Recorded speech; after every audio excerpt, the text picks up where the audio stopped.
지금까지 플로우를 도입한다는 것에 대한 의미와 우리가 가져야 할 자세에 대해서 함께 살펴보았습니다.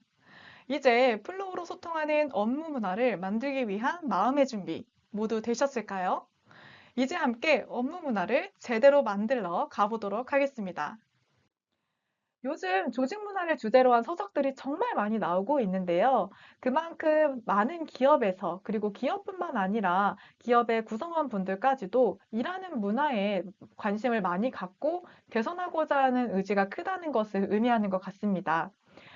지금 보여드린 세 가지 서적들은 그중 최근에 나온 조직 문화 관련 책들 중에 제가 너무 어렵지 않게 그리고 공감하면서 읽은 책들인데요. 여러분들도 기회가 된다면 한 번씩 읽어보시는 것을 추천드리겠습니다. 구성원 가이드 반복. 세 가지 키워드는 위 서적을 포함해서 조직 문화를 설명하는 많은 서적들과 콘텐츠에서 공통적으로 강조하고 있는 키워드입니다. 조직 문화와 제도는 구성원을 위해 존재해야 한다. 그리고 새로운 문화를 따라올 수 있는 가이드가 필요하다. 그리고 반복, 멈추지 않는 것이 중요하다. 지금부터 소개해드릴 업무 문화 정착 4단계도 이 키워드를 동일하게 담고 있습니다. 1단계, 플로우를 시작하는 것에 대한 동기부여하기. 2단계, 플로우를 쓸 수밖에 없는, 쓰고 싶은, 쓰기 쉬운 환경 만들기. 세 번째, 관리자 구성원 간의 신뢰하기, 신뢰 쌓기. 네 번째, 점검 그리고 고도화하기. 그리고 다시 1단계로 돌아가 동기부여를 하며 이 과정을 반복하는 것입니다. 우리 회사는 지금 어떤 단계에 있나요? 1단계부터 새롭게 시작해야 하는 회사도 있을 거고, 우리 회사는 2단계까지는 된 것 같아 하시는 곳, 또는 지금 어떤 단계에 있는지 잘 모르겠다 하시는 곳도 있을 것 같습니다. 지금부터 각 단계별로 어떤 걸 진행해야 하는지 하나씩 하나씩 보여드릴 테니까요. 우리 회사가 놓친 단계는 없는지, 어디서부터 시작해야 하는지, 지금까지 한 건 맞게 잘 했는지 확인해 봐 주시기 바랍니다. 자, 제일 첫 번째, 동기부여하기입니다.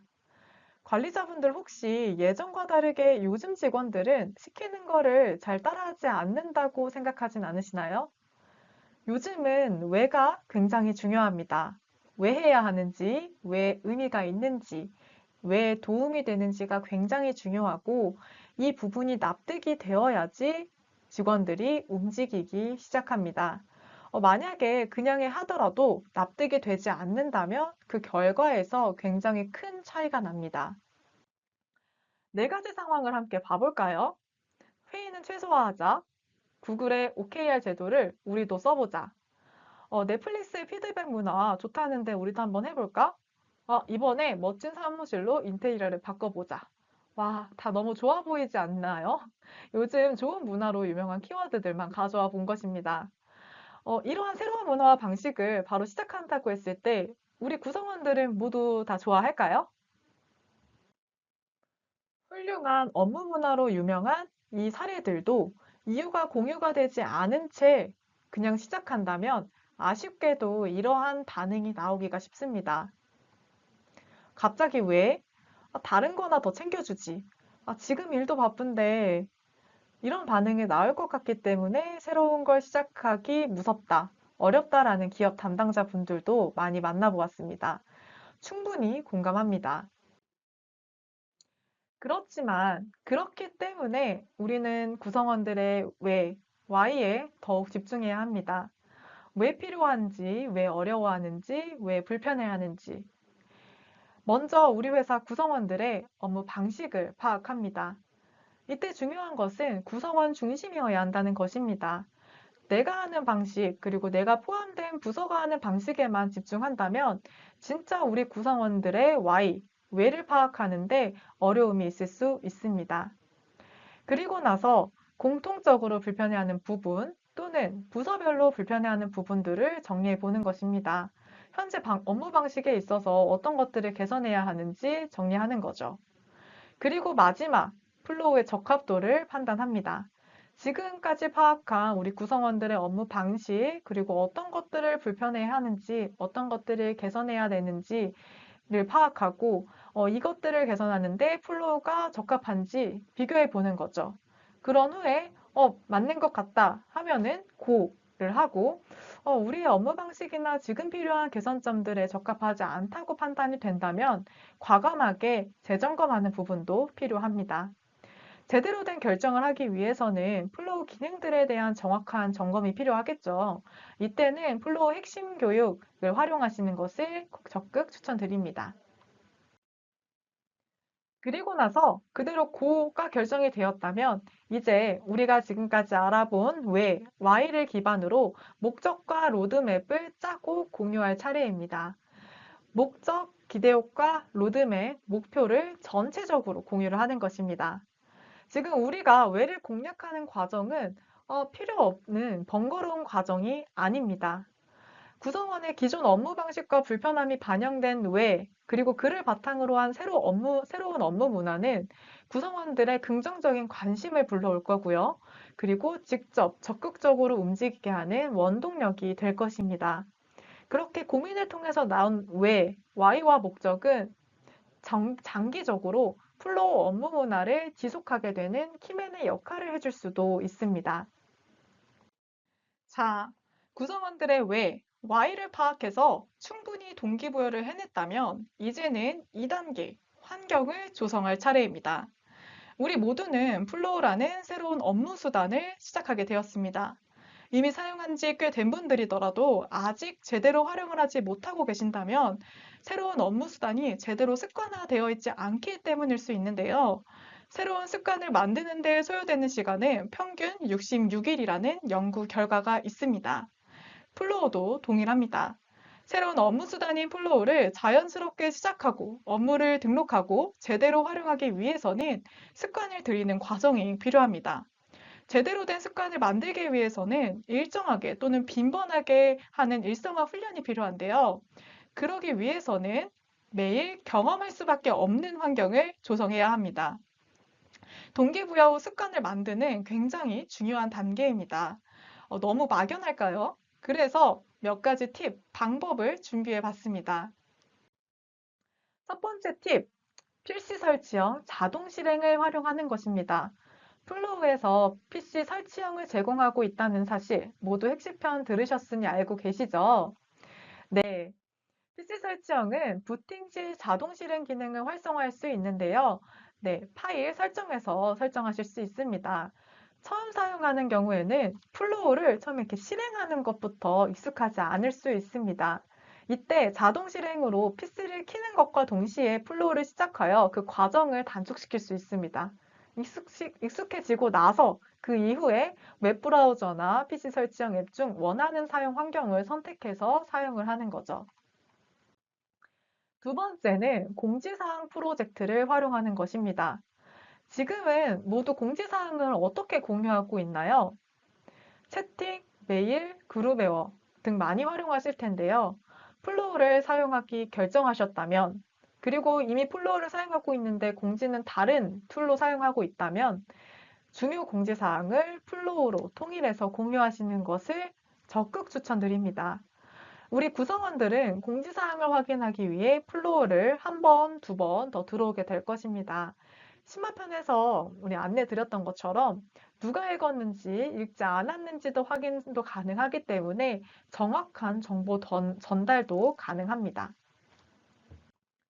자, 세 번째는 부서별 특징에 맞춘 업무 문화를 적용을 하는 것인데요. 각 부서는 그 부서들만의 특징이 있습니다. 아침마다 출근을 서로 이제 공유하는 부서도 있을 거고요. 커피 메뉴를 투표받아서 모닝 커피를 함께 나누는 그런 부서도 있을 거고, 점심 메뉴를 매번 함께 고르는 부서도 있을 겁니다. 그런 사소한 팀별 문화를 플로우로 적용을 해보는 것입니다.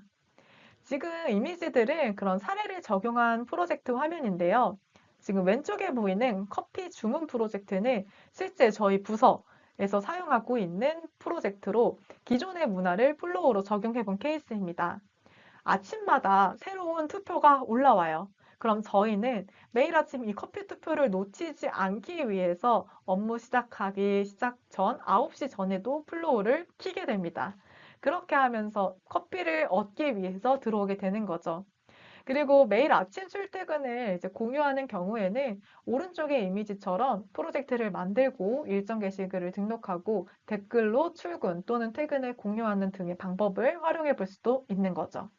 만약에 어, 유용한 정보를 공유하고 있는 그런 좀 좋은 또 문화가 있다면 프로젝트의 그런 스터디 글들, 정보 글들을 공유하는 방법도 될 수 있습니다. 부서별 업무 문화를 적용할 때는 지금 보여드리는 것처럼 이런 케이스를 먼저 적용해 보시는 것을 추천드립니다. 첫 번째, 아까 왼쪽의 이미지에 있었던 것처럼 커피 주문, 그리고 점심 메뉴와 같은 좀 반복적인 일상을 재미있게 적용해 보는 케이스이고요. 일일 보고와 같이 매일 의무적으로 진행해야 하는 업무들, 그런 업무들을 또 플로우로 적용한다면 매일 해야 하기 때문에 들어올 수밖에 없게 될 겁니다. 세 번째, 기존 방식에서 불편한 점을 느꼈던 방식들을 적용을 해보는 거죠. 기존에는 업무들을 이렇게 내가 뭐 팀장님한테 요청할 때, 팀장님이 저한테 요청할 때, 어, 구두로만 전달받아서 놓치기 쉬웠다 한다면 그거를 프로젝트로 적용을 해보는 거고요. 여기 세 가지 중에서 가장 적용하기 쉬운 것부터 시작해 보시면 됩니다. 즉, 일상적이었던 것들부터 적용해 보면 우리는 플로우를 더 쉽게 경험하게 되는 환경을 조성할 수 있을 것입니다.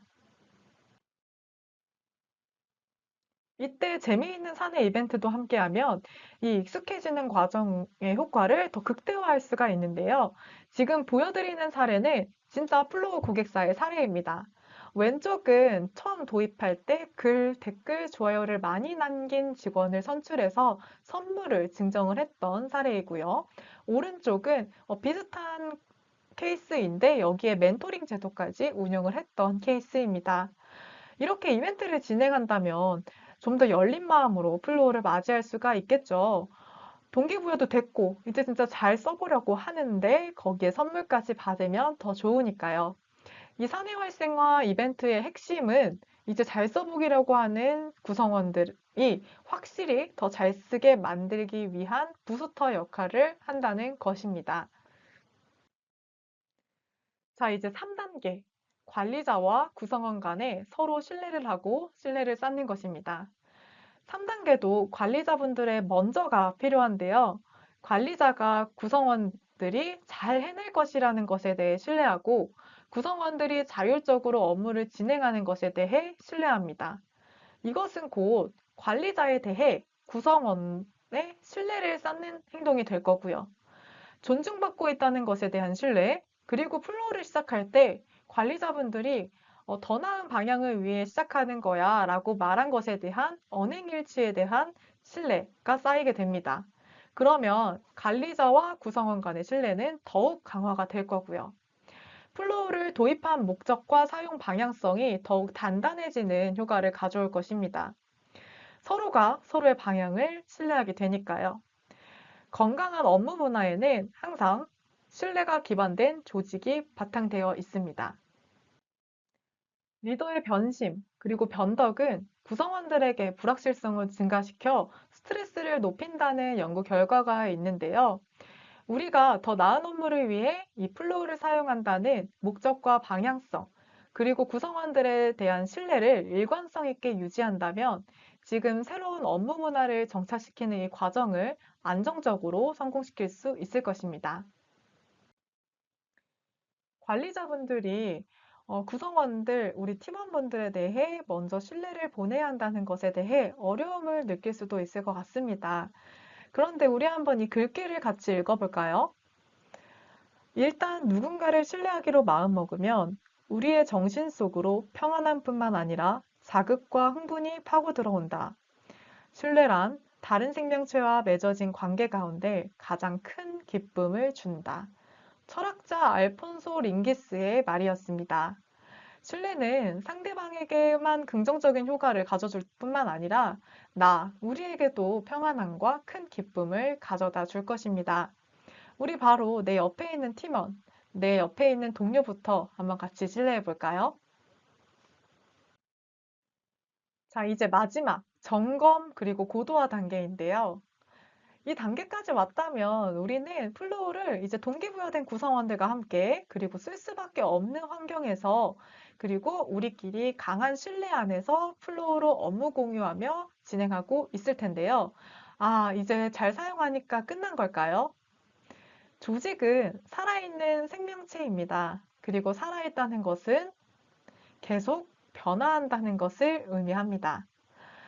따라서 재정비, 프로젝트를 정리하고 지침, 제도를 재확인하고 수정하는 과정이 필요한데요. 살아있는 조직이기 때문에 새로운 업무 문화에서 또 변경해야 될 거는 없는지, 그리고 제도에 대해서 점검하며 수정할 건 없는지 계속 확인해 주셔야 됩니다. 한 번 문화를 개선했다고 해서 끝이 아닙니다. 지금 성공한 우리의 정착 방법이 몇 년 뒤에는 또 아닐 수 있습니다. 계속해서 변화하는 우리 조직에 맞춰서 방법과 그 제도를 수정해야 합니다. 왼쪽의 프로젝트 화면처럼 프로젝트의 이름 규칙을 매년마다 지금의 상황에 맞춰 변경하여 적용하는 과정, 그리고 오른쪽의 화면처럼 변화한 업무 방식에 따라서 프로젝트 운영 방향을 세분화하는 과정, 그리고 업무 공유 방법을 새롭게 적용하는 것 등 우리 회사에 맞는 운영 방향에 맞춰서 지속해서 고도화하는 과정이 필요합니다. 조직이 바뀌는 것에 맞춰 플로우 도구의 사용 방법도 맞춰 변화해 가야 오래 지속할 수가 있습니다. 물론 플로우 기능도 계속해서 변화하고 있고요. 플로우를 1년만 사용해 보신 분들이라면 많은 부분의 기능이 계속해서 변화하고 있다는 것을 아마 경험해 보셨을 겁니다. 이렇게 우리는 고도화의 과정을 거치고 다시 우리가 이 플로우를 왜 쓰고 있는지 확인하고 점검하고 계속해서 동기부여하고 그리고 우리 업무 문화와 맞게 수정해야 될, 고도화해야 될 환경은 없는지 확인해야 합니다. 서로 쌓인 신뢰도 무너지지 않도록 지속적으로 점검해 주셔야 되고요. 1단계부터 4단계까지는 우리가 앞으로 계속해서 반복해 나가야 될 과정입니다. 반복학습, 어렸을 때부터 굉장히 많이 듣지 않았나요? 그만큼 중요하다는 것을 그때부터 강조를 하고 싶었었나 봅니다. 여러분 기업들은 지금 어느 단계부터 시작할 차례인가요? 잘 모르겠다면 1단계부터 시작해 보세요. 구성원들의 왜, why를 파악하는 것은 아무리 많아도 계속 반복해도 좋습니다. 다시 한번 강조드리자면 문화와 제도는 구성원들을 위해 존재합니다.